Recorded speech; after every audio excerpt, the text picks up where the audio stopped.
আসসালামু আলাইকুম ওয়া রাহমাতুল্লাহি ওয়া বারাকাতুহু। ইন্নাল হামদালিল্লাহ ওয়াসসালাতু ওয়াসসালামু আলা রাসূলিল্লাহ।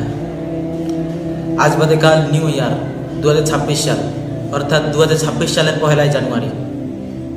আমার বলার উদ্দেশ্য হলো যে আমার যুবক ও যুবতী মুসলমান ভাই ও বোনেরা, আমরা যারা নতুন সাল উপলক্ষে আনন্দ উৎসাহিত হয়ে বাজি ফোটানো, গান বাজানো, পিকনিক ইত্যাদি ইত্যাদি গুণের কাজ করেই চলেছি, কিন্তু আমরা এটা বলে যাচ্ছি যে আল্লাহ সুবহানাহু ওয়া তাআলা আমাদের জীবনে যে নির্দিষ্ট হায়াতের জিন্দেগি দিয়েছেন, সেই আমাদের নির্দিষ্ট হায়াতের জিন্দেগি থেকে একটি সাল অতিবাহিত হয়ে গেছে এবং মৃত্যু আমাদের দিকে আরও একটি সাল অগ্রসর হচ্ছে, অর্থাৎ আরও 365 দিন আমাদের দিকে এগিয়ে এসেছে।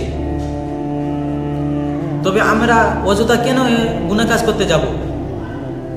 আল্লাহ তাআলা তো পবিত্র কুরআনের মধ্যে বলে দিয়েছেন, ওয়াইন তুতি আকসারা মান ফিল আরদি ইউদিল্লুকা আন সাবিলিল্লাহ। আপনি যদি পৃথিবীর অধিকাংশ লোকের অনুসরণ করেন, তবে তারা আপনাকে আল্লাহর পথ থেকে বিপথে পরিচালিত করবে, অর্থাৎ আপনাকে পথভ্রষ্ট করে দেবে। তো তা আমরা কেন বেদুইনদের অনুসরণ করব? আমরা তো আল্লাহর হুকুম, নবীর সুন্নত এবং সাহাবাদেরকে অনুসরণ করে চলব। আল্লাহ তাআলা আমাদেরকে সুন্নাত থেকে বেশি বেশি করে আমল করার তৌফিক দান করুন।